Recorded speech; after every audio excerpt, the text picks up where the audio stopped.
Chapter 1. Fractured Bonds. The sun dipped low over the horizon, casting a warm, amber glow across the small town of Pinewood.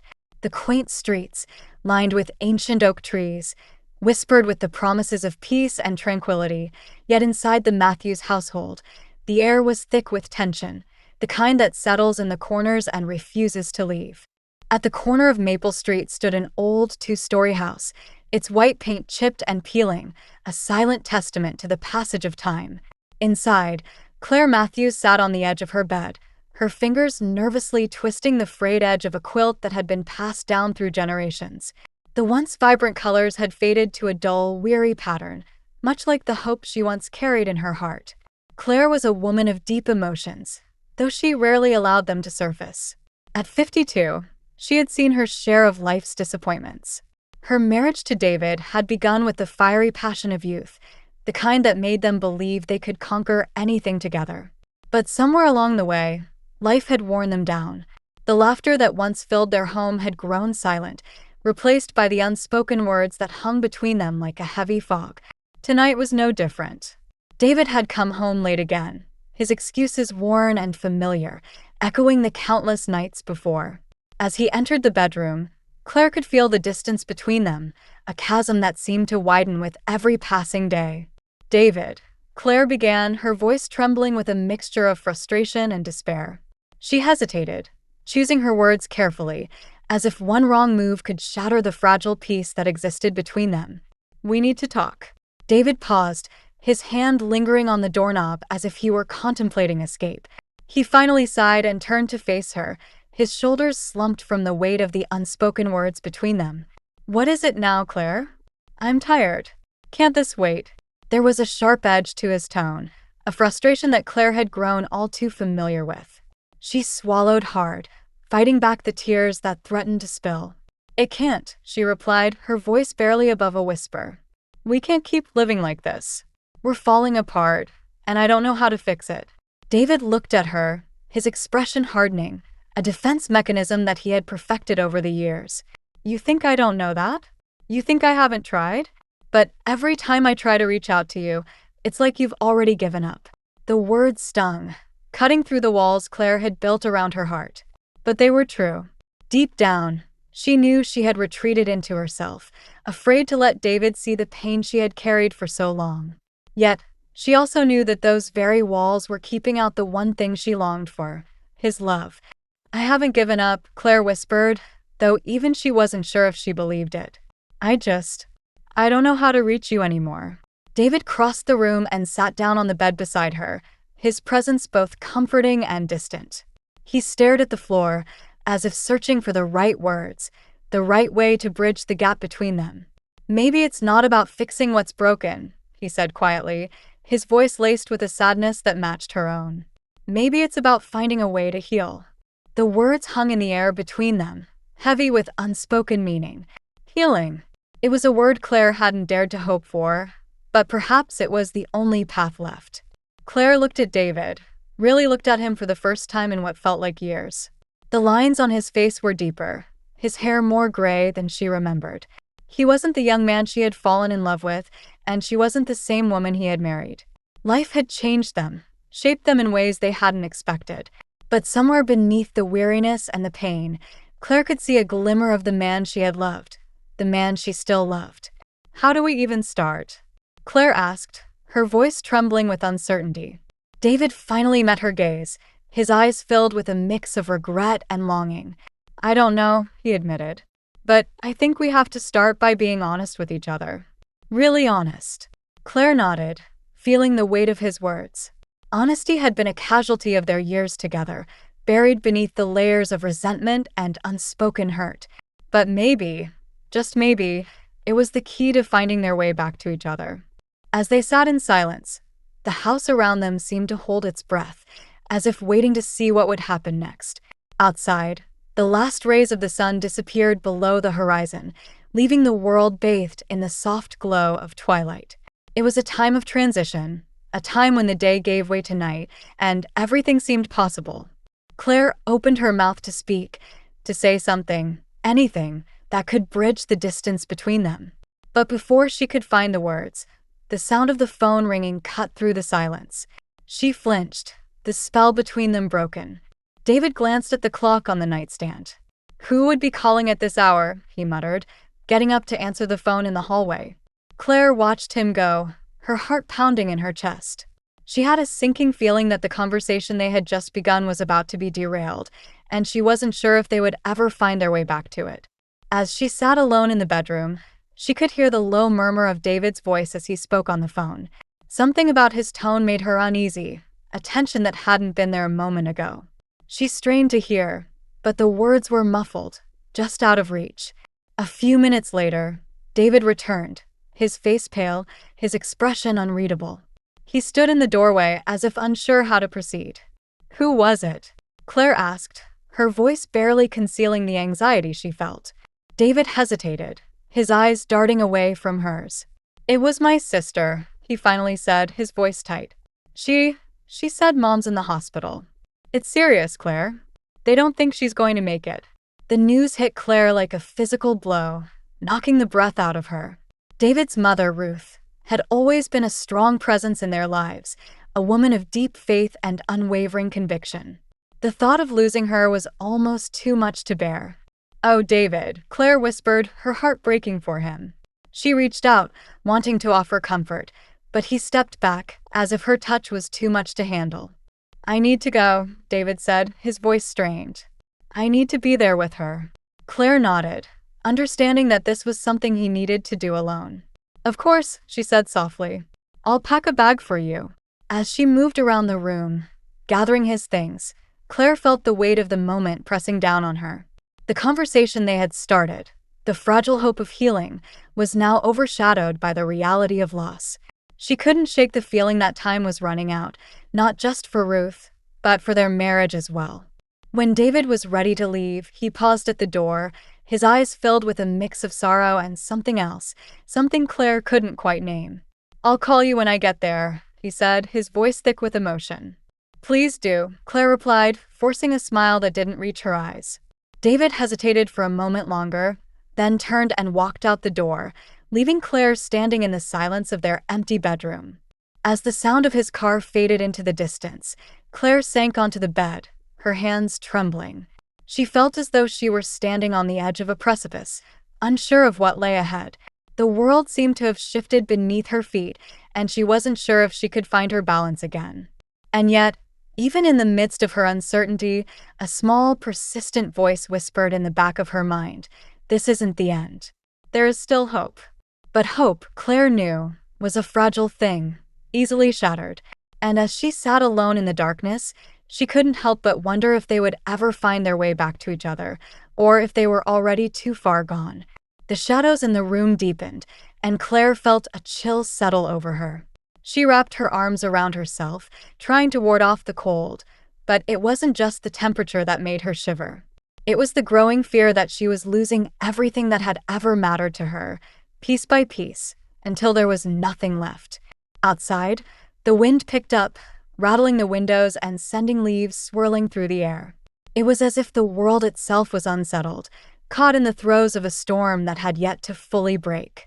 Claire took a deep breath, trying to steady herself. She didn't know what the future held, but she knew one thing for certain. She couldn't do this alone. She needed strength, the kind that came from a place deeper than herself. And as she closed her eyes, she found herself uttering a silent prayer, asking for guidance, for peace, for the strength to face whatever lay ahead. The words were simple, but they came from the depths of her soul, a plea for something greater than herself to step in and show her the way. She didn't know if anyone was listening, but in that moment, she realized that it didn't matter. What mattered was the act of reaching out, of acknowledging that she couldn't do it on her own. And as she sat there, her eyes closed, the storm outside began to calm, the wind dying down to a gentle breeze. The house, which had felt so cold and empty a moment ago, now seemed to hold a quiet peace, as if answering her unspoken prayer. Claire didn't know what tomorrow would bring, but she felt a small flicker of hope, a glimmer of light in the darkness. And for the first time in a long time, she allowed herself to believe that maybe, just maybe, they would find their way back to each other after all. But the path ahead was uncertain, and as she lay down to sleep, Claire couldn't shake the feeling that the real storm had yet to come. Chapter 2. The Burden of Guilt. The evening light filtered through the dusty windows of Aaron Reynolds' modest apartment, casting long shadows on the worn wooden floors. The space was small and sparsely furnished, a reflection of the man who lived there. Aaron had never been one for excess. He valued simplicity, though not by choice. Life had carved away his desires for more, leaving him with only what was necessary. He sat at the small kitchen table, his eyes fixed on the letter in his hand. The edges of the paper were crumpled from where he had gripped it too tightly, his emotions threatening to spill over. It was a letter he had never expected to receive, from a man he had long since buried in the recesses of his mind, his father. Aaron had been 12 when his father walked out of their lives, leaving behind nothing but broken promises and a trail of heartache. His mother, Rachel, had done her best to pick up the pieces, working 2 jobs to make ends meet and raising Aaron with a quiet strength that belied the pain she carried. She had never spoken ill of his father, always choosing to shield Aaron from the bitterness that surely must have lingered in her heart. But Aaron had seen it in her eyes, the sadness she tried so hard to hide, and it had planted a seed of anger in him that grew with each passing year. Now, at 35, Aaron was a man shaped by that anger. He had built his life on a foundation of resentment, using it as a shield to protect himself from the world. He had cut himself off from anyone who tried to get close, fearing that they would abandon him just as his father had. It was easier to be alone, to rely on no one but himself. At least that way, he couldn't be hurt.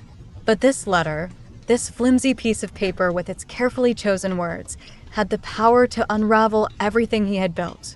The words stared back at him, mocking him with their simplicity. "I'm sorry," it began. "I know I don't deserve your forgiveness, but I hope you can find it in your heart to give me a chance to make things right." Aaron's hands trembled as he reread the words for what must have been the 100th time. He could still remember the day his father left, the cold, empty feeling in his chest as he watched the man who was supposed to protect him walk out the door without a backward glance. He had been too young to understand the reasons, but old enough to know that something precious had been stolen from him. His mother had tried to fill the void, but no amount of love or reassurance could erase the hurt. It had festered inside him, turning into a deep-seated anger that colored everything he did. He had made a life for himself, a life without his father, and he had been content with that until now. Now, holding this letter, Aaron felt something stir within him. It wasn't forgiveness, not yet, but it was the faintest glimmer of something he had thought long dead, hope. It scared him, this fragile emotion that threatened to break through the walls he had so carefully constructed. He wasn't sure he wanted it, wasn't sure he could handle what it might lead to. He stood abruptly, the chair scraping against the floor as he pushed it back. He couldn't sit here any longer, couldn't face the flood of emotions that the letter had unleashed. He needed air, needed to clear his mind. Aaron grabbed his jacket and the keys to his old pickup truck, the one thing he had managed to hold on to through all the ups and downs of his life. The truck was a relic from his youth, a gift from his mother when he had turned 16. It had been his escape back then, a way to drive away from the pain, if only for a little while. Now, it was a reminder of the life he had tried to leave behind but could never quite shake. He climbed into the driver's seat, the leather cracked and worn from years of use, and started the engine.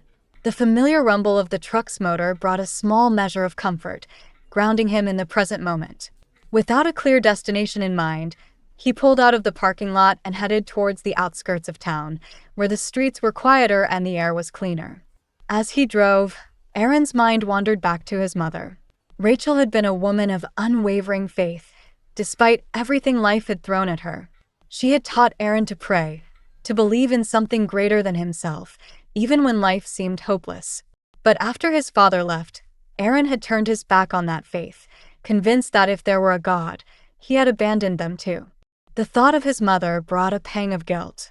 She had passed away 3 years ago, and Aaron hadn't been there for her as much as he should have been. He had distanced himself from her in the later years, unable to bear the way her eyes seemed to search his for the remnants of the boy he used to be. He had let her down, just as his father had let them both down. "Forgive as you have been forgiven," she used to say. But how could he forgive a man who had caused so much pain? How could he forgive himself for not being there for her when she needed him most? The truck's headlights cut through the darkness as Aaron drove further into the countryside.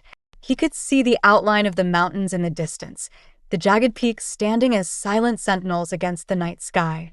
The road wound its way through fields of tall grass, the wind whipping through the open windows of the truck, carrying with it the scent of earth and pine. Aaron's thoughts turned to the letter again, the words repeating in his mind like a broken record. I know I don't deserve your forgiveness. His father was right, he didn't deserve it.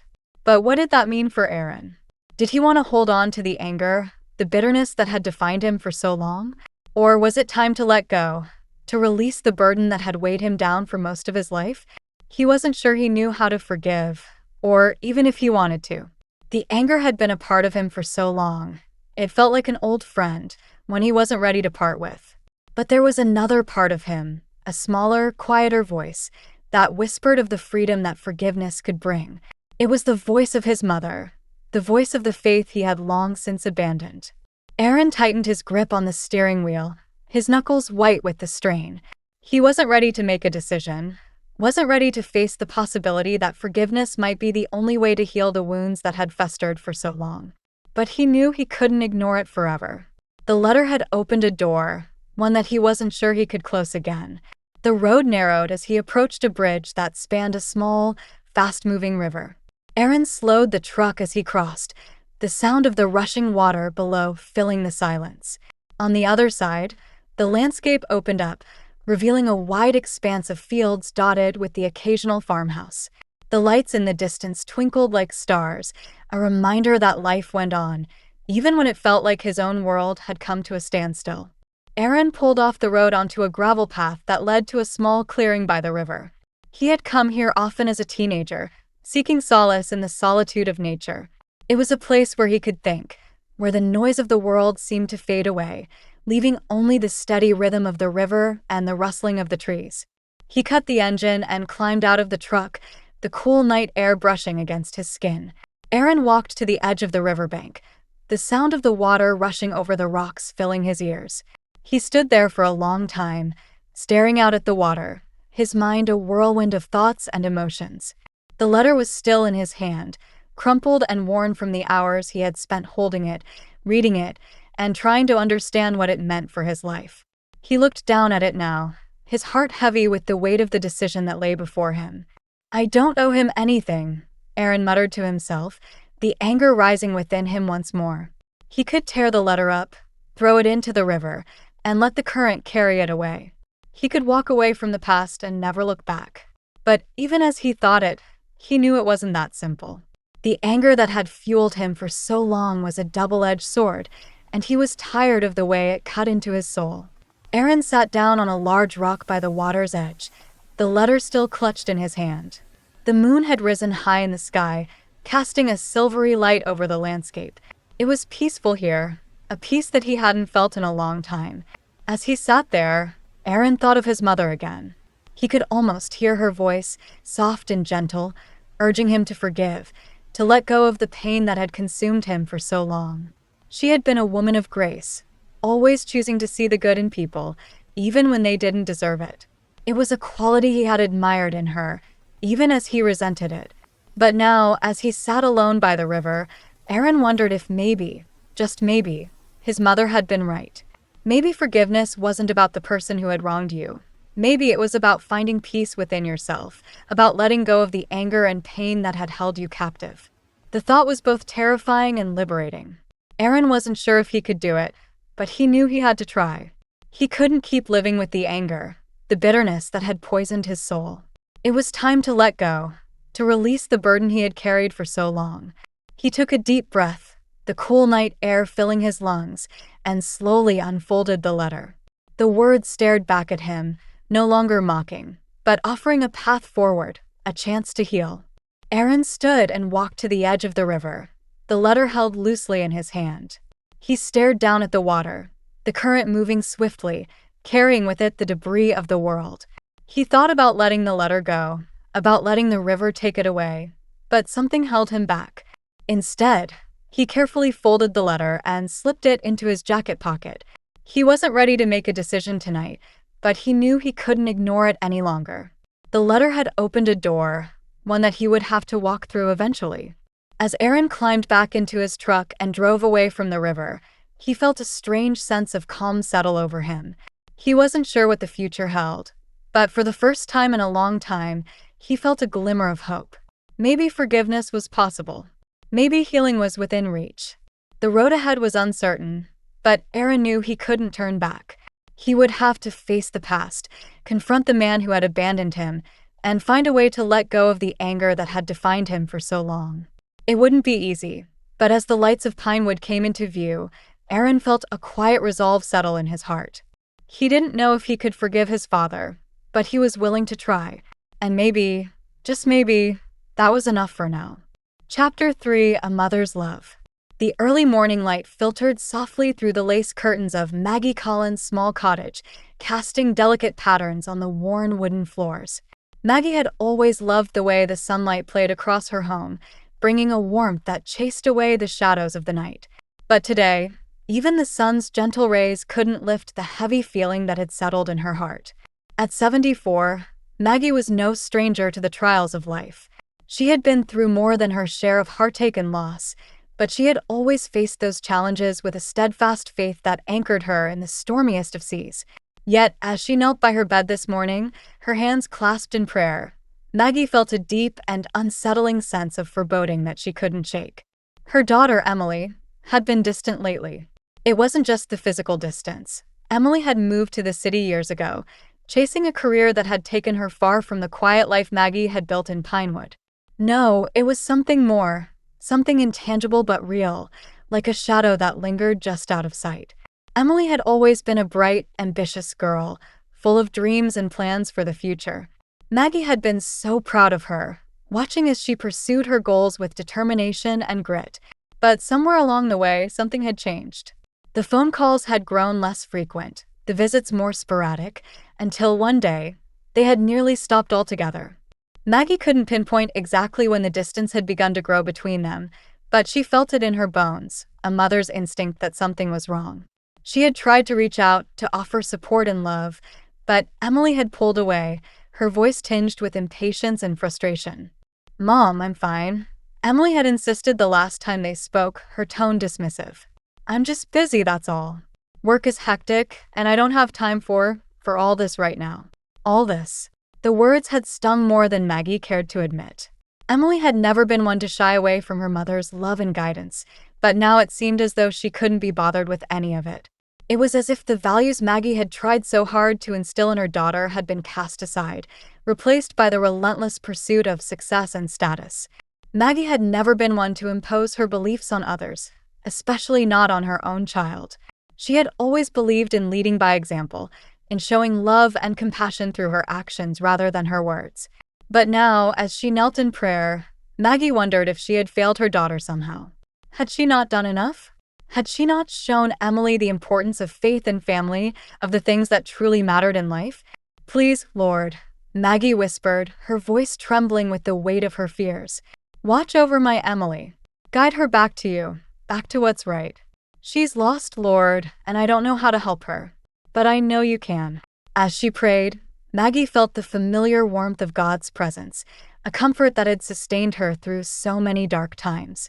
But today, that warmth was tinged with a sadness that she couldn't quite place, a sense that something was about to change, and not for the better. Maggie rose from her knees, her joints protesting the movement, and crossed the room to the small wooden table by the window. On it sat an old photograph of Emily, taken when she was just a little girl, her face bright with the joy of youth. Maggie picked up the photo, tracing the outline of her daughter's smile with a trembling finger. "Oh, Emily," she murmured, tears welling in her eyes. "What happened to you, my sweet girl? Where did I go wrong?" The knock on the door startled her, and Maggie quickly wiped her eyes, setting the photograph back on the table. She wasn't expecting visitors, and a chill ran down her spine as she approached the door, her heart pounding in her chest. When she opened it, she was greeted by the sight of Sheriff Tom Anderson, his hat in hand, his face solemn. Maggie's breath caught in her throat as she took in his expression, the way he shifted uncomfortably on his feet, as if struggling to find the right words. Maggie, Tom began, his voice soft and hesitant. I'm so sorry to have to tell you this, but there's been an accident. The world seemed to tilt on its axis, and Maggie reached out to the doorframe for support. An accident? She repeated, her voice barely a whisper. What kind of accident? Tom took a deep breath, his eyes filled with sympathy. It's Emily. There was a car crash on the interstate late last night. She didn't make it, Maggie. I'm so sorry. The words hit Maggie like a physical blow, knocking the air from her lungs. She felt as though the ground had opened up beneath her, swallowing her whole. The pain was overwhelming, a searing agony that tore through her chest, leaving her gasping for breath. No, she whispered, shaking her head in disbelief. No, it can't be. Not my Emily. Not my baby. Tom reached out to steady her, his grip firm but gentle. I'm so sorry, Maggie. I wish there was something I could do, something I could say. But there was nothing. Nothing anyone could say or do to make this right. Her daughter, her only child, was gone, taken from her in an instant, leaving behind nothing but memories and a lifetime of unspoken words. Maggie felt her legs give out, and she collapsed onto the floor, her body racked with sobs. The sheriff knelt beside her, his hand on her shoulder, offering what little comfort he could. But Maggie was inconsolable, her grief too raw, too deep to be soothed by any human touch.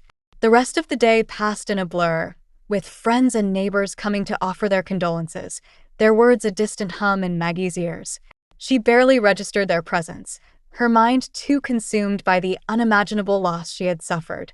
That night, when the house was finally quiet, Maggie sat alone in the darkness, her hands clasped tightly around the photograph of Emily. The ache in her heart was unbearable, a hollow emptiness that threatened to consume her. She thought of all the things she had wanted to say to Emily, all the things she would never get the chance to say now. The regrets piled up, suffocating her, each one a painful reminder of what she had lost. Maggie's faith had always been her refuge, the place she turned to in times of trouble. But now, in the face of such a devastating loss, she found herself questioning everything she had ever believed in. How could God take her daughter from her? How could he allow such a tragedy to happen? Why, Lord? She cried out into the silence, her voice trembling with anguish. Why did you take her from me? I don't understand. I don't know how to go on without her. But the only response was the stillness of the night, the emptiness of her home, and the deafening silence that had settled over her life. Maggie felt lost, adrift in a sea of grief with no anchor to hold on to. She had always believed that God had a plan, that everything happened for a reason. But now, in the wake of Emily's death, she couldn't see the purpose in this pain. The days that followed were a blur of sorrow and despair. Maggie went through the motions, accepting condolences, planning the funeral, but it was as if she were watching it all from a distance, disconnected from the world around her. The cottage, once filled with warmth and love, now felt cold and empty, a hollow shell of the life she had known. On the day of the funeral, the skies opened up, releasing a torrent of rain that seemed to echo the tears Maggie could no longer shed. She stood by Emily's grave, the wind whipping through her hair, the cold seeping into her bones, and felt as though she were being buried alongside her daughter. As the casket was lowered into the ground, Maggie's knees buckled, and she sank to the wet earth, her hands clutching at the soil. The weight of her grief was too much to bear, and she felt herself slipping into the darkness, a place where there was no light, no hope, only the unbearable pain of loss. But as she knelt there, broken and alone, Maggie heard a voice, faint but clear, whispering in her ear. She's with me now. The words were like a balm to her shattered soul, a reminder that Emily was not truly gone, that she had been welcomed into the arms of a loving God who would keep her safe until they were reunited once more. Maggie clung to that thought, drawing strength from the knowledge that Emily was at peace, that she was no longer suffering. It didn't erase the pain of her loss, but it gave her the strength to stand, to face the days ahead with the hope that one day she would see her daughter again. The weeks that followed were a test of Maggie's faith, a battle against the despair that threatened to consume her. She spent her days in prayer, seeking comfort in the scriptures, finding solace in the words of the Psalms that spoke of God's unfailing love and mercy. There were moments when the grief was too much, when the darkness closed in and she felt herself drowning in sorrow. But in those moments, Maggie clung to the hope that had been whispered to her at Emily's grave, the belief that her daughter was in a better place, free from the pain and struggles of this world. Slowly, ever so slowly, Maggie began to heal. The wounds of her loss would never fully fade, but she found a way to live with them, to carry on in the knowledge that Emily's spirit was with her always, watching over her, guiding her steps. And as the months turned into years, Maggie found peace in the quiet moments, in the gentle whisper of the wind through the trees, in the warmth of the sun on her face, in the memory of a life well lived and a love that would never die. Maggie's cottage became a place of refuge once more, a haven of love and faith that welcomed all who crossed its threshold. She dedicated herself to helping others, to offering comfort to those who were suffering, to sharing the lessons she had learned through her own trials. And though the pain of losing Emily would never fully leave her, Maggie found joy in the knowledge that her daughter's spirit lived on, in the lives she touched, in the love she gave, in the faith that sustained her through the darkest of times. For in the end, Maggie knew that love was stronger than death, that it transcended the boundaries of this world, and that it was the one thing that could never be taken away. Emily was gone, but her love, her spirit, would remain with Maggie forever, a guiding light that would lead her home when her time came to join her daughter in the arms of God. Chapter 4: Crossing Paths. The cafe on Pinewood's main street had always been a place of quiet refuge for the town's residents, a small haven where the scent of freshly brewed coffee mingled with the sound of gentle chatter and the soft clink of ceramic cups. It was a place where people came to find a moment of peace amidst the bustle of their daily lives. But today, even the familiar warmth of the cafe couldn't suit the storm brewing inside Claire Matthews. She sat at her usual table by the window, staring out at the street without really seeing it. Her fingers absent-mindedly traced the rim of her coffee cup, the liquid inside long gone cold.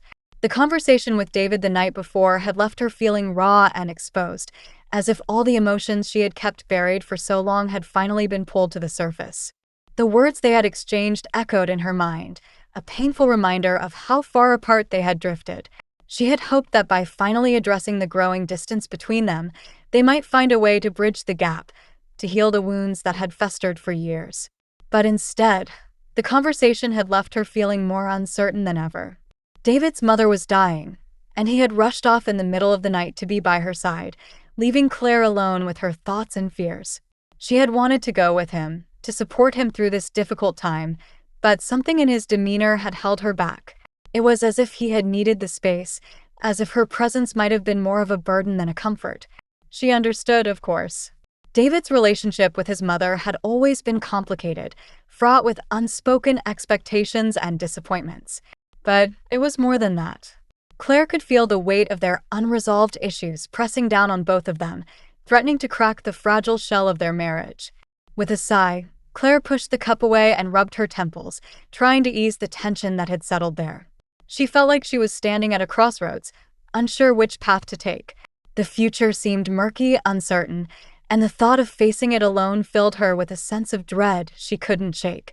The door to the cafe swung open, and a gust of cool autumn air swept through the room, rustling the pages of the newspaper someone had left on a nearby table. Claire looked up, startled out of her thoughts, and watched as a man stepped inside. He was tall, with broad shoulders and a rugged look that suggested he had seen his fair share of life's challenges. There was something familiar about him, though Claire couldn't quite place where she had seen him before. He approached the counter and ordered a coffee, his voice low and gruff. As he waited for his order, his gaze wandered around the room, eventually landing on Claire. Their eyes met for a brief moment, and Claire felt a jolt of recognition. She knew him, Aaron Reynolds. He was the man who had moved into the old apartment above the hardware store a few years back. They had never spoken, but in a town as small as Pinewood, everyone knew everyone, at least by sight. Aaron collected his coffee and looked around for a place to sit. The cafe was nearly full, with only a few empty seats scattered here and there. Claire hesitated for a moment, then offered a small, tentative smile as she gestured to the empty chair at her table. "Mind if I sit here?" Aaron asked, his voice carrying a note of hesitation, as if he wasn't sure if he should accept the invitation. Not at all, Claire replied, her smile widening slightly. She didn't know why she had invited him to sit, only that the thought of being alone with her thoughts for another minute was unbearable. Aaron nodded in thanks and took the seat opposite her, setting his coffee cup on the table. They sat in silence for a few moments, each lost in their own thoughts, until Aaron spoke. "Rough day?" he asked, his voice gentle, as if he could sense the turmoil simmering beneath Claire's calm exterior. Claire glanced at him, surprised by the question. "You could say that," she replied, her tone weary. "Yeah," Aaron said, taking a sip of his coffee. "I've had a few of those lately myself." Claire studied him for a moment, noticing the lines of stress etched into his face, the way his shoulders seemed to carry an invisible weight. She wondered what burdens he was carrying, what had brought him to this small cafe on a cold autumn morning. "What brings you here today?" she asked, trying to keep the conversation light. Aaron paused, his gaze fixed on the cup in his hands. "I got a letter," he finally said, his voice tight. "From my father." Claire waited for him to continue, sensing that there was more he wanted to say. When he didn't, she gently prompted, "What did it say?"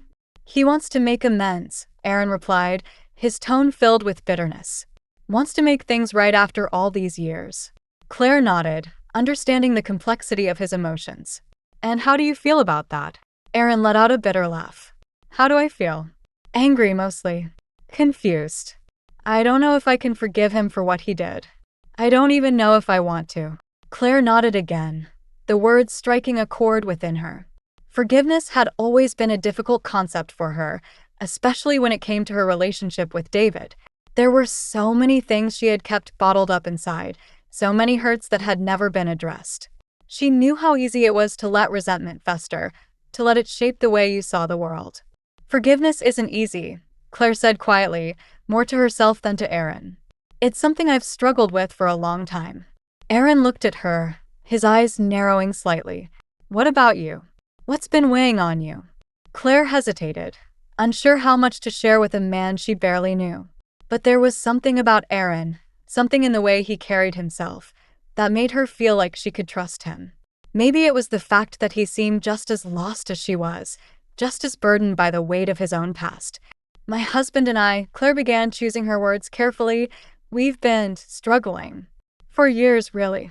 Last night we finally talked about it, or tried to. But then his mother, she's dying, and he had to leave. I wanted to go with him, but he needed space. Now I'm just here, wondering where we go from here, if there's even a way forward." Aaron nodded, his expression thoughtful. "Sounds like you've got a lot on your plate." "You could say that," Claire replied with a small, humorless laugh. "It's hard to know what to do when everything feels like it's falling apart." Aaron took another sip of his coffee, his gaze distant. "I know the feeling.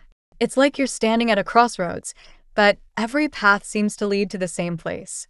"Exactly," Claire agreed, surprised by how much she related to his words.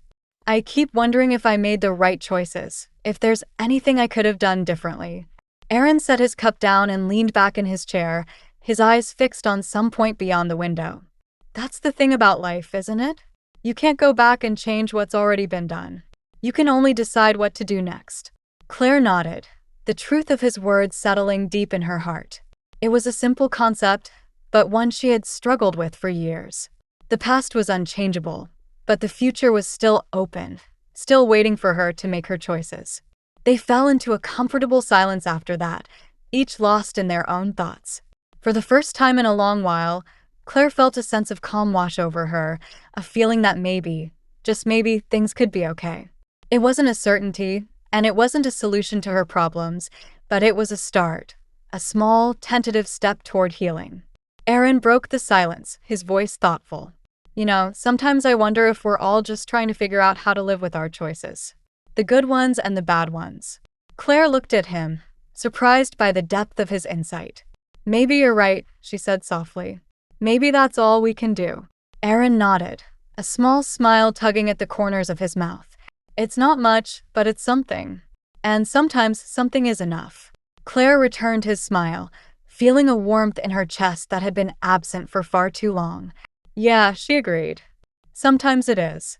As they sat together in the small cafe, sharing their burdens with one another, The world outside continued to move on, indifferent to the struggles of those within. But inside, in that quiet corner of Pinewood, two souls had found a moment of connection, a brief respite from the storms raging in their hearts. For the first time in a long time, Claire felt like she wasn't alone, like there was someone who understood the pain she carried.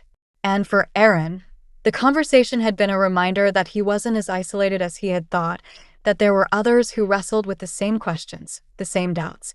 When they finally parted ways, there was a sense of something left unsaid, something that both of them knew but couldn't quite put into words.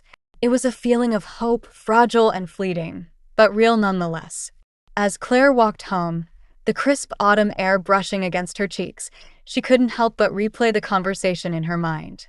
Aaron's words had struck a chord within her, and for the first time in years, she felt a glimmer of hope that maybe, just maybe, things could get better. She didn't know what the future held, but she knew that she wasn't ready to give up. Not yet.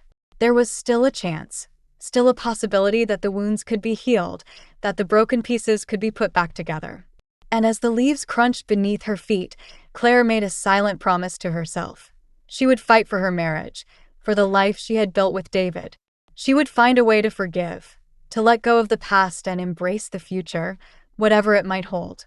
It wouldn't be easy, and the road ahead was still uncertain. But for the first time in a long time, Claire felt like she was ready to take that first step, to move forward with hope in her heart. As she reached her front door, Claire paused, looking up at the sky where the sun was beginning to set, painting the horizon with hues of pink and gold. It was a beautiful sight, a reminder that even in the darkest of times, there was still beauty to be found. With a deep breath, Claire opened the door and stepped inside, closing it softly behind her. The house was quiet, but it no longer felt as cold or empty as it had that morning. There was still a long way to go, and many challenges to face, but Claire knew that she wasn't alone in this journey. And with that thought in mind, she felt a sense of peace settle over her, a peace that she hadn't felt in years. The path ahead was uncertain, but Claire was ready to face it, one step at a time. Chapter 5: The Journey to Healing. The weeks that followed were marked by a delicate dance of emotions, as Claire and Aaron found themselves drawn to the quiet sanctuary of the cafe more often than they had anticipated. Each meeting was both a respite and a reckoning, a chance to unburden their hearts while also confronting the shadows of their pasts. It was as if the small table by the window, bathed in the soft glow of autumn light, had become a confessional where the walls they had built around themselves began to crumble. For Claire, the time spent with Aaron was like discovering a part of herself she had long forgotten, a part that still yearned for connection, for understanding. The more they talked, the more she realized how much she had been starving for this kind of companionship. David was still away, consumed by the demands of his mother's illness, and though they spoke on the phone, their conversations were brief and strained, filled with the awkward silences of two people who no longer knew how to communicate. It wasn't that Claire had given up on her marriage. Far from it.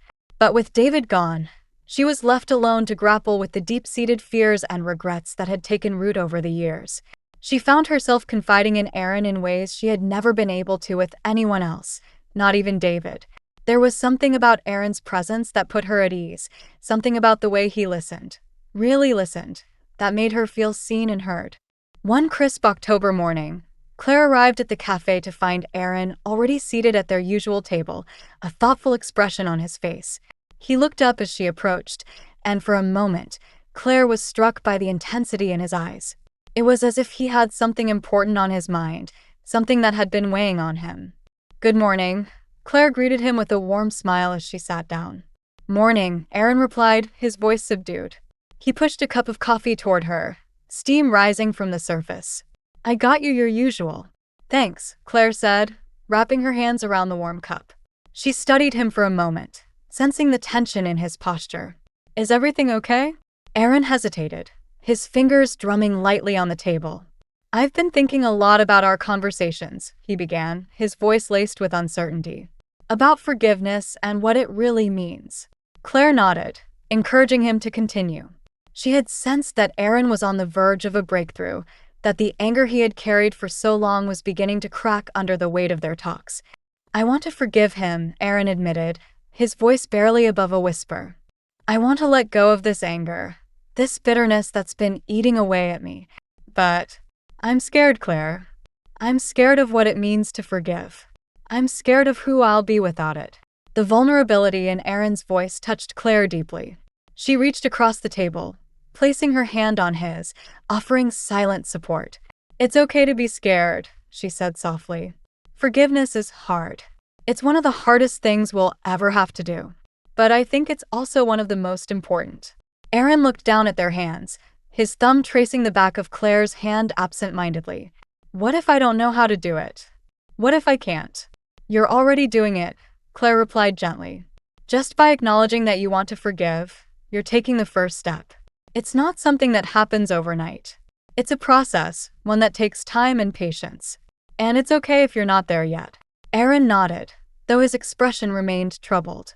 "I keep thinking about all the things I never got to say to him, all the questions I never got to ask. And now, I don't know if I'll ever get those answers." Claire squeezed his hand, her heart aching for the pain she saw in his eyes. "Maybe you won't get all the answers you're looking for," she said, her voice filled with compassion. "But maybe that's okay. Maybe forgiveness isn't about getting answers or closure. Maybe it's about finding peace within yourself, about letting go of the need for those answers." Aaron let out a long breath, as if the weight of her words had settled deep in his soul. "You make it sound so simple," he said, a wry smile tugging at his lips. Claire returned the smile, though there was a sadness in her eyes. "It's anything but simple," she admitted. "But I believe it's worth it. For your own sake, not for his." They sat in silence for a moment, the gravity of the conversation hanging between them. The cafe bustled with the sounds of life, clattering dishes, murmured conversations, the hiss of the espresso machine. But to Claire and Aaron, the world outside seemed distant, as if they were cocooned in their own little bubble of introspection. "You know," Aaron said after a while, his voice thoughtful, "I've been thinking about my mom a lot lately. She always told me that forgiveness was the key to healing. I never really understood what she meant, until now." Claire's heart swelled with empathy as she listened to him speak. She had never met Aaron's mother, but from the way he talked about her, it was clear that she had been a remarkable woman, full of wisdom and grace. "I think she was right," Aaron continued, his voice tinged with regret. "But I never really listened to her. I was too wrapped up in my own anger to see it." Claire could relate to that. How many times had she ignored the quiet wisdom of her own heart, choosing instead to cling to the familiar pain of resentment? It was easier, in some ways, to hold on to the hurt than to face the uncertainty of letting it go. But now, sitting here with Aaron, Claire felt a shift within herself, a quiet determination to finally confront the demons that had haunted her for so long. "Maybe it's not too late," Claire said gently. "Maybe this is your chance to honor her memory by finding the peace she wanted for you." Aaron's eyes softened as he looked at her, gratitude shining in his gaze. "You're right," he said quietly. "I owe it to her. And to myself." Claire smiled, a sense of warmth spreading through her chest. She could see the beginnings of healing in Aaron's eyes, a glimmer of hope that had been absent for far too long. As they continued to talk, the conversation flowed naturally, touching on everything from their childhoods to their fears for the future. They laughed together, reminiscing about the simpler times, and shared stories of their struggles, their regrets, and their hopes. With each word, each shared memory, the walls between them crumbled further, leaving behind a bond that was both surprising and comforting. But as the afternoon wore on, the weight of their respective journeys began to press down on them. Claire could see it in the way Aaron's shoulders slumped slightly, in the way his voice grew quieter, more introspective. She felt it too, a heaviness that came from the knowledge that while they were making progress, the road ahead was still long and fraught with uncertainty. "Aaron," Claire began cautiously, sensing that there was something more he needed to say. "Is there something else on your mind?" Aaron hesitated, his gaze shifting to the window as if searching for the right words. When he finally spoke, his voice was tinged with a vulnerability that caught Claire off guard. "There's something I've been meaning to tell you," he admitted, his eyes never leaving the view outside. "Something I haven't told anyone." Claire's heart skipped a beat, sensing the gravity of what was about to be revealed. She waited, giving him the space he needed to find the courage to continue. Aaron took a deep breath, his hand trembling slightly as he spoke. The night my father left, it wasn't just a sudden decision. There was an argument, one that got out of hand. I was angry, so angry, and I said things, horrible things that I can never take back. He paused, his voice catching in his throat. Claire could see the pain etched in his features, the regret that had haunted him for years. I told him I hated him, Aaron continued, his voice barely above a whisper. I told him I wished he would leave and never come back. And he did. He walked out the door that night, and I never saw him again. Claire's breath caught in her throat, the weight of his confession settling heavily on her heart. She could see the torment in Aaron's eyes, the guilt that had been gnawing at him for so long. Aaron, Claire said softly, her voice filled with empathy. You were a child. You couldn't have known. But I did know, Aaron interrupted, his voice thick with emotion. I knew exactly what I was doing. I wanted to hurt him, to make him feel the pain I was feeling. And I did. I drove him away, and I've been carrying that guilt ever since. Tears welled up in Claire's eyes as she listened to him, her heart breaking for the pain he had been carrying alone for so long. She reached across the table, taking both of his hands in hers, offering what little comfort she could. Aaron, you were hurting, she said gently. You were lashing out because you didn't know how else to cope. That doesn't make you a bad person. It makes you human. Aaron shook his head, tears streaming down his face. But what if it's too late? What if I can never make it right? Claire's grip tightened on his hands, her voice firm yet compassionate. It's never too late. You can still find forgiveness, Aaron. You can still find peace. But it has to start with forgiving yourself. Aaron's eyes met hers, and for a moment, Claire saw a flicker of hope amidst the despair.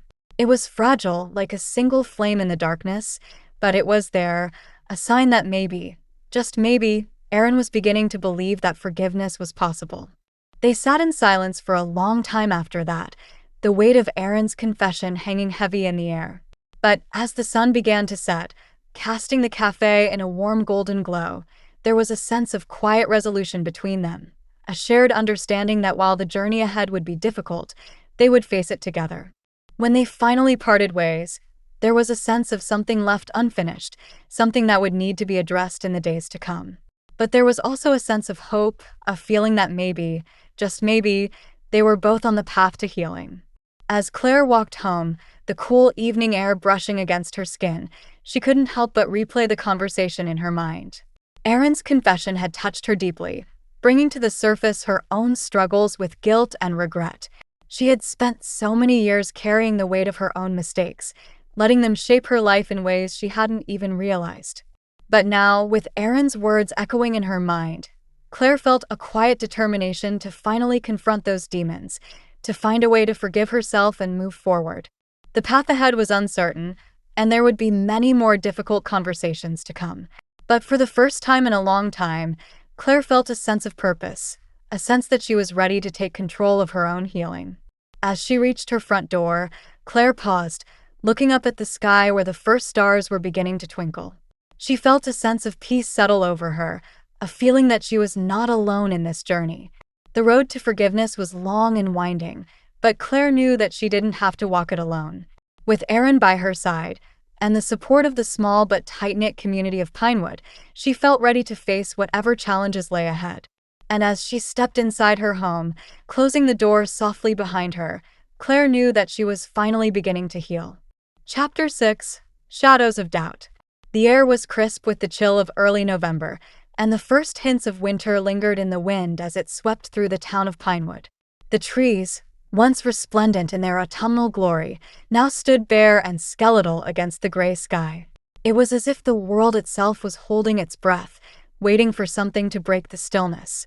Claire Matthews stood in front of her bedroom mirror, absently brushing her hair as she gazed at her reflection.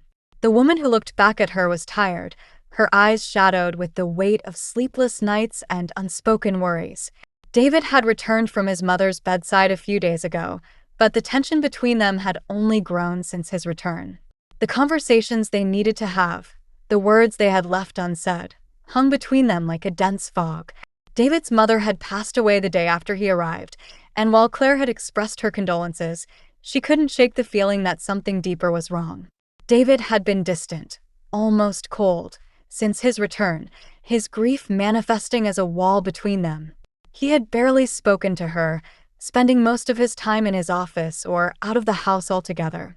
Claire didn't know how to reach him, how to break through the barrier that seemed to be growing stronger with each passing day. As she finished getting ready for the day, Claire couldn't ignore the gnawing sense of dread in the pit of her stomach. There was a growing fear within her that their marriage might not survive this latest storm. She had tried to be patient, to give David the space he seemed to need, but every time she tried to talk to him, he pulled further away. It didn't help that her meetings with Aaron had become a regular occurrence, filling the void that David's absence had left. She hadn't planned for it to happen, hadn't meant to find solace in another man's company, but there was something about Aaron that made her feel understood in a way she hadn't felt in years. The guilt of it gnawed at her, even as she looked forward to their conversations, their shared silences, the comfort of knowing she wasn't alone in her struggles. That morning, as she sat down to a solitary breakfast, the tension in the house was palpable. The silence between Claire and David was thick, broken only by the occasional clink of silverware on porcelain. She glanced across the table at him, noting the deep lines of grief and fatigue etched into his face.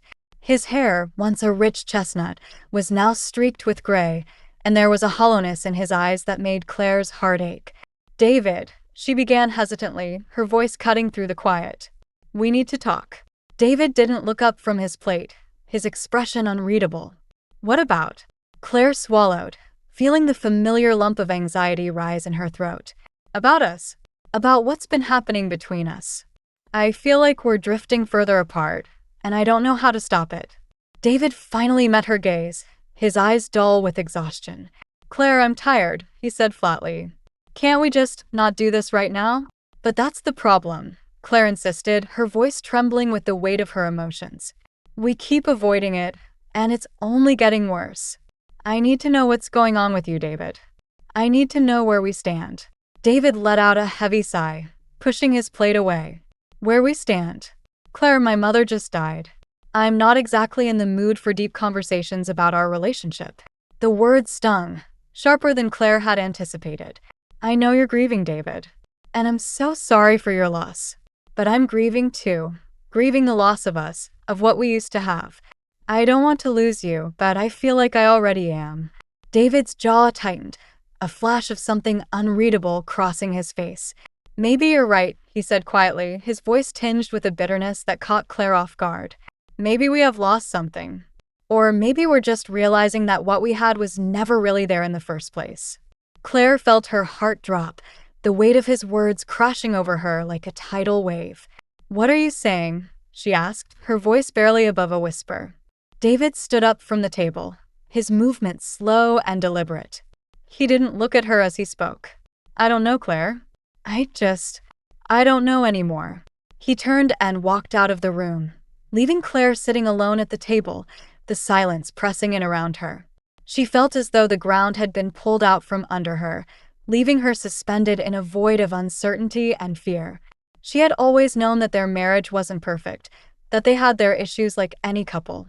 But she had never imagined it would come to this overwhelming sense of disconnection, of standing on the edge of a precipice with no clear way forward. Unable to sit still any longer, Claire pushed back her chair and grabbed her coat, deciding to go for a walk to clear her head. The chill in the air bit at her skin as she stepped outside, but she welcomed the briskness, hoping it would chase away the numbness that had settled over her. As she walked, her thoughts kept circling back to Aaron. She couldn't deny the comfort she had found in his company, the way their conversations had become a lifeline for her in these dark times. But with that comfort came a growing sense of guilt. Guilt for seeking solace in someone other than her husband, guilt for the flickers of feelings that she knew she shouldn't be having. She told herself that it was harmless, that she and Aaron were just friends, two people who happened to be struggling with their own demons and had found a connection in that shared struggle. But deep down, Claire knew that the line between friendship and something more was becoming increasingly blurred. Lost in thought, Claire found herself standing in front of the cafe where she and Aaron had spent so many mornings talking, sharing pieces of themselves that they had kept hidden from the world. She hesitated for a moment, her hand hovering over the door handle, torn between the desire to see him and the guilt that gnawed at her for even thinking about it. But before she could decide, The door swung open from the inside, and there stood Aaron, his eyes widening in surprise as he saw her. "Claire," he said, a hint of a smile playing at the corners of his mouth. "I wasn't expecting to see you here today." "I wasn't expecting to be here," Claire admitted, her voice soft. I needed to get out of the house." Aaron studied her for a moment, his expression growing more serious as he took in the strain on her face. "Everything okay?" Claire sighed, shaking her head. "Not really. Things with David they're bad, Aaron. Really bad." Aaron stepped aside, holding the door open for her. "Come inside. We can talk." She hesitated again, her heart pounding in her chest.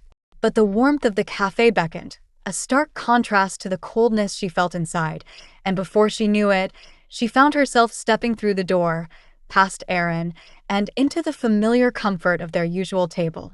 They sat down, and for a moment, neither of them spoke. The cafe was quieter than usual, the murmur of conversations and the clinking of dishes a soft backdrop to the tension that hung between them. Finally, Aaron broke the silence. "Do you want to talk about it?" Claire looked at him, her eyes filled with a mixture of fear and desperation. "I don't know where to start. Everything feels like it's falling apart, and I don't know how to stop it." Aaron nodded, his expression filled with understanding. "Sometimes, things have to fall apart before they can come back together." "I'm scared, Aaron," Claire confessed, her voice trembling. "I'm scared that we've already fallen too far apart, that there's no coming back from this." Aaron reached across the table, taking her hand in his. His touch was warm, steady, a stark contrast to the coldness she had felt from David. "You're not alone in this, Claire. Whatever happens, you're not alone." The words were meant to comfort, but they only intensified the guilt that had been gnawing at her. She pulled her hand back, wrapping her arms around herself as if to shield herself from the emotions swirling inside her. "I don't know what I'm doing," she admitted, her voice barely above a whisper. "I don't know if I'm making things better or worse." Aaron leaned forward, his gaze intense. "Claire, you're doing the best you can. No one has all the answers, and no one expects you to. But you have to be honest with yourself about what you want, about what you're willing to fight for." "What if I don't know what I want?" Claire asked, her voice filled with uncertainty. Aaron's expression softened, his eyes filled with a sadness that mirrored her own. "Then maybe it's time to start figuring that out." They sat in silence for a long moment, the weight of their unspoken feelings hanging heavily between them. Claire could feel the pull between them, the magnetic force that had drawn them together in the first place. It was comforting, but also dangerous, a line that she knew she shouldn't cross, but one that was becoming increasingly difficult to avoid. As the minutes ticked by, Claire felt a sense of inevitability settle over her. She knew that whatever happened next would change everything, that there was no going back to the way things were before. But before she could fully process what that meant, the sound of the cafe door opening caught her attention. She looked up, her heart stopping as she saw David standing in the doorway, his expression a mix of surprise and hurt. For a moment, time seemed to stand still. Claire's breath caught in her throat, her mind racing as she tried to make sense of what was happening. David's eyes flickered between her and Aaron, the hurt in his gaze deepening with each passing second. "What's going on here?" David asked, his voice low and tense. Claire felt a wave of panic wash over her, the reality of the situation crashing down on her like a tidal wave. She opened her mouth to speak, but no words came out. She was caught between the man she had married and the man who had become her confidant, unsure of how to navigate the storm that had suddenly erupted. Aaron stood up, his posture tense but calm. "David, this isn't what it looks like." David's eyes narrowed, his anger simmering just beneath the surface. "Isn't it? Because it looks like my wife is having a cozy chat with another man while I'm dealing with my mother's death." "David, please," Claire finally managed to say, her voice trembling. "This isn't what you think. Aaron and I are just friends." "Friends?" David scoffed, the bitterness in his voice cutting through the air like a knife. "Is that what we're calling it now?" Claire felt the tears welling up in her eyes, the guilt and fear threatening to overwhelm her. "David, I'm sorry. I didn't mean for it to look like this.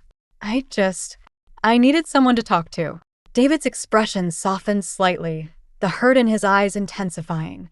"And you couldn't talk to me?" Claire shook her head, her voice breaking. You've been so distant, David. I've been trying to reach you, but it feels like you're slipping further away every day. David looked down, his shoulders slumping as the anger drained out of him. I've been dealing with a lot, Claire. My mother's death, it brought up a lot of things I thought I'd buried a long time ago. I know, Claire whispered, her heart aching for the man she had married. I just wanted to help.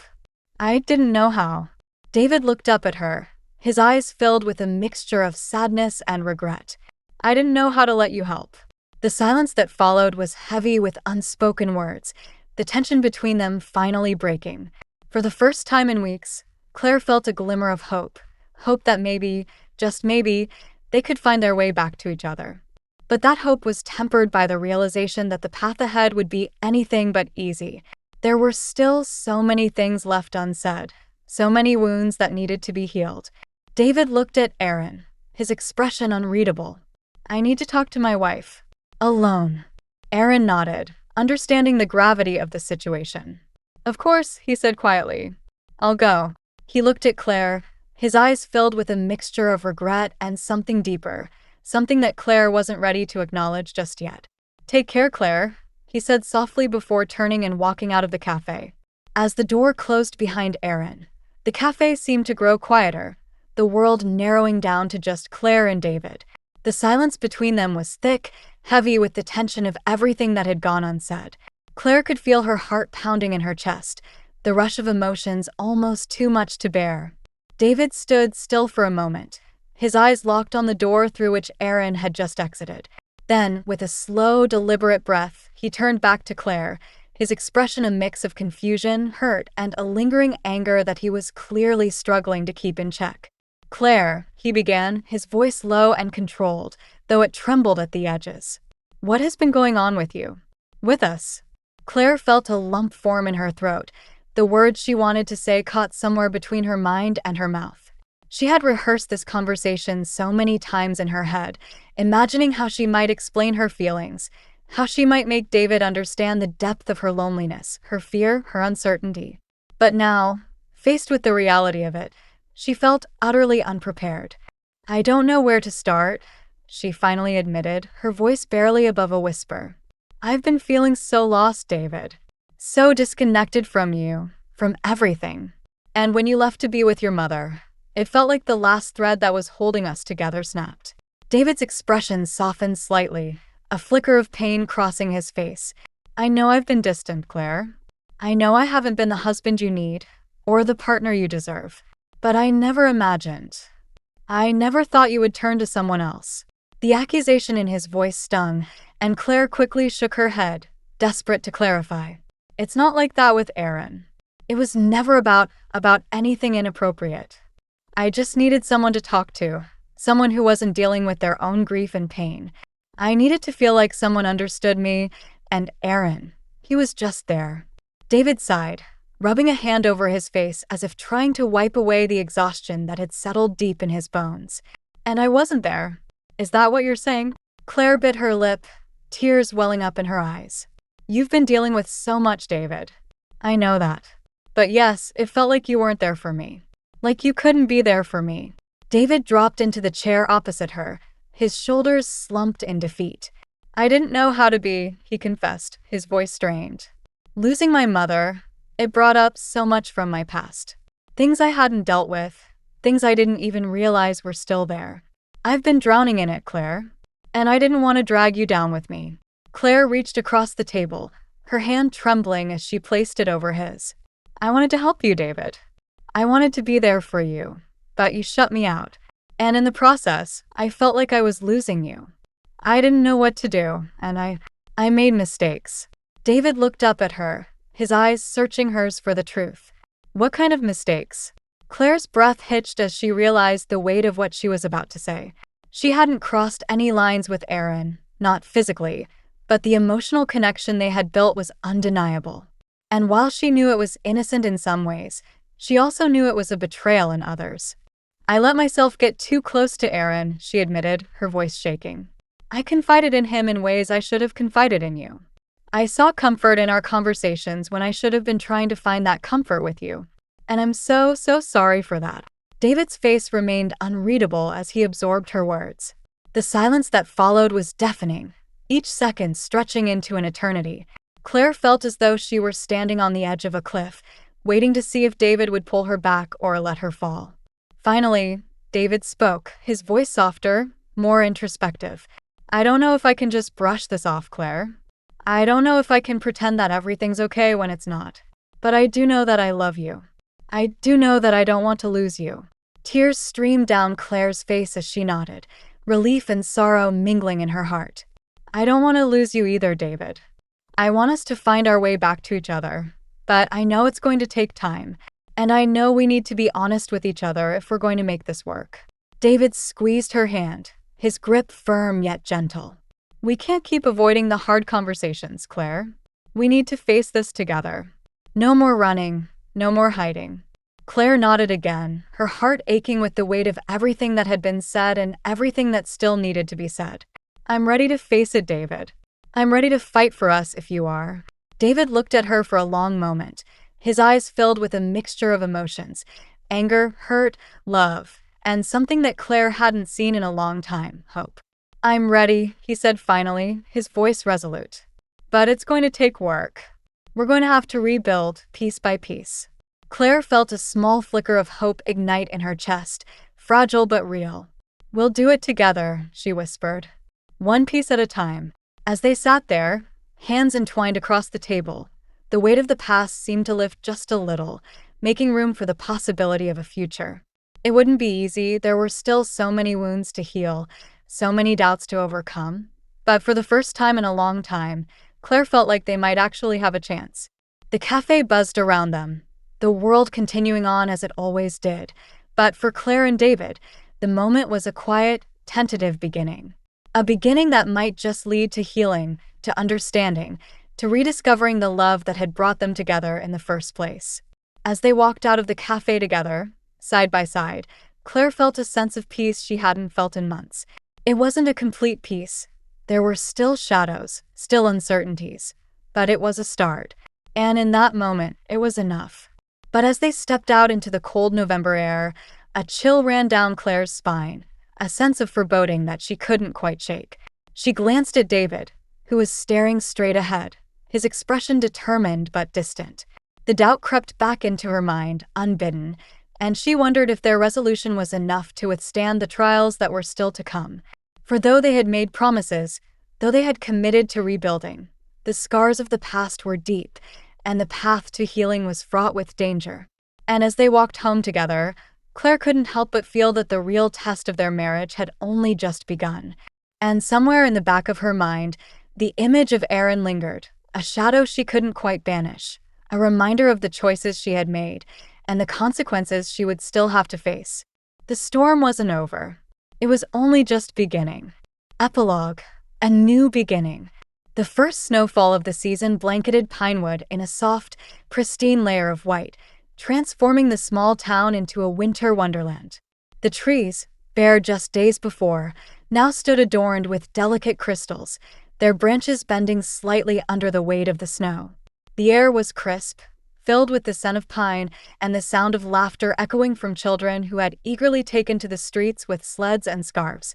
Inside the Matthews home, the warmth of the fireplace crackled softly, casting a golden glow that filled the room with a sense of comfort and peace. Claire stood by the large bay window in the living room, her hands wrapped around a steaming mug of hot cocoa, watching the snowflakes dance outside. A soft smile played on her lips, a reflection of the quiet contentment that had finally settled into her heart. It had been several months since that fateful day in the cafe, where she and David had faced the raw truth of their relationship and made a commitment to rebuild. The journey had been anything but easy. There had been tears, arguments, moments of doubt, but through it all, they had held on to the promise they had made to each other, to fight for their marriage, for their love, for the life they had built together. And now, as the holiday season approached, Claire could feel the fruits of that labor taking root. The distance that had once separated them was gone, replaced by a renewed closeness that felt both familiar and new. They had rediscovered each other in the process, finding joy in the small moments, like cooking dinner together or taking evening walks in the crisp autumn air, that had once seemed mundane but now felt like precious gifts. "Claire?" David's voice called from the kitchen, pulling her from her thoughts. "In here," she replied, turning just as he appeared in the doorway, a tray of freshly baked cookies in his hands. David set the tray down on the coffee table and joined her by the window, slipping his arm around her waist. "You looked deep in thought," he said, his voice warm and gentle. "I was just thinking about how far we've come," Claire admitted, leaning into his embrace. "It feels like a lifetime ago that we were so lost, so unsure of everything. And now it feels like we've found our way back." David nodded, his gaze following hers out the window. "We have," he agreed. "And I'm so grateful we didn't give up. I can't imagine my life without you, Claire." "I don't want to." Claire smiled, her heart swelling with love for the man who had stood by her through it all. "I don't want to imagine it either," she said softly. "I feel like we're stronger now, more connected than ever. And it's not just about the big things, it's the little moments too. The way we talk to each other, the way we listen. It's like we've found each other all over again." David turned to face her, his eyes filled with emotion. "I feel the same way. And I want you to know that I'm committed to keeping it this way, to never letting us drift apart again. I've learned so much about myself, about us, over these past months. And I'm ready to keep growing, to keep building this life with you." Claire reached up and cupped his face in her hands, her thumb brushing lightly over his cheek. "I love you, David," she whispered, her voice thick with emotion. "And I'm so grateful that we're here together on the other side of all of this." David leaned down and kissed her, a slow, tender kiss that spoke of all the love and gratitude that words could never fully express. When they finally pulled apart, he rested his forehead against hers, their breaths mingling in the quiet of the room. "I love you too, Claire," he murmured. "More than I can ever put into words." They stood there for a moment, wrapped in each other's arms, the world outside forgotten as they reveled in the simple joy of being together. The fire crackled softly in the background, the scent of pine and cinnamon filling the air, creating an atmosphere of warmth and contentment that made everything feel right. As they pulled away from the embrace, Claire glanced at the tray of cookies on the coffee table. "You baked these?" she asked, a teasing smile tugging at her lips. David chuckled, a hint of pride in his voice. "I did. I thought it was about time I contributed to the holiday traditions. They're your grandmother's recipe, aren't they?" Claire nodded, her eyes sparkling with nostalgia. "Yes, they are. She used to make them every Christmas when I was a little girl. I haven't had them in years." "Well, I hope I did her justice," David said, offering her one of the cookies. Claire took a bite, her eyes closing as the familiar taste of childhood memories washed over her. "They're perfect," she said with a contented sigh. "You did more than justice, David. You brought back something I didn't even realize I was missing." David smiled, the warmth of her words filling him with a deep sense of satisfaction. "I'm glad you like them." They sat down on the couch together, sharing the cookies and the quiet peace that had settled over their home. Outside, the snow continued to fall, the world beyond their window a serene, untouched canvas. As they sat there, Claire couldn't help but reflect on how different things had been just a few months earlier. There had been so much uncertainty, so much fear that they might not make it through the storm.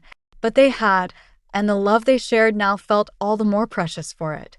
"Do you remember when we used to dream about the future?" Claire asked, her voice soft as she leaned against David's shoulder. "When we first got married, we had all these plans, all these hopes for what our life would be like." David nodded, his arm wrapping around her shoulders. "I do. I remember we talked about growing old together, about all the things we wanted to do, the trips we'd take, the family we'd build." Claire smiled, the memories of those early days filling her with a sense of warmth and nostalgia. "We've had our share of challenges, but I think we're finally back on that path. We're building something even stronger than what we imagined back then." David kissed the top of her head, his voice filled with affection. "We are. And I'm excited to see where this new chapter takes us." Claire looked up at him, her eyes shining with love. "Me too," she said softly. "Me too." They sat in comfortable silence for a while, content to simply be in each other's presence. The fire crackled, the snow fell, and in that moment, all was right in their world. But then, as if the universe had decided to punctuate their newfound happiness, the doorbell rang, jolting them from their peaceful reverie. Claire exchanged a curious glance with David before getting up to answer it.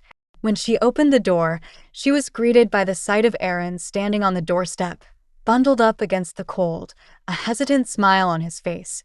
Claire's heart skipped a beat at the sight of him, the memories of their shared struggles rushing back in an instant.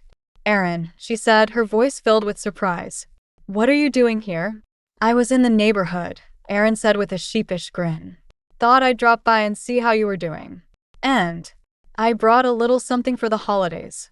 He held out a small, beautifully wrapped package, and Claire couldn't help but smile at the gesture. "Thank you, Aaron. You didn't have to do that."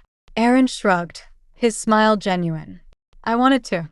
Consider it a token of appreciation for everything you've done, for being a friend when I needed one the most." Claire felt a pang of emotion at his words, her eyes softening as she took the package from him. "Thank you, Aaron. That means a lot." There was a brief, awkward pause as they stood there, both aware of the unspoken history between them. But then, Aaron's gaze shifted past Claire's shoulder, and he caught sight of David standing in the living room, watching them with a calm, measured expression. Aaron's smile faltered slightly, but he recovered quickly, giving David a respectful nod. "David." "Aaron," David replied, his tone even. "Good to see you." Claire sensed the tension in the air but was relieved to see that it wasn't as heavy as it had been before. There was an understanding between the two men now, a mutual respect that had been hard-won over the past few months.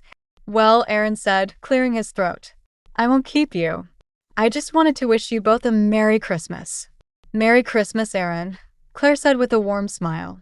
"Thank you for stopping by." Aaron gave a final nod, then turned and walked back down the snowy path, his figure gradually disappearing into the wintry landscape.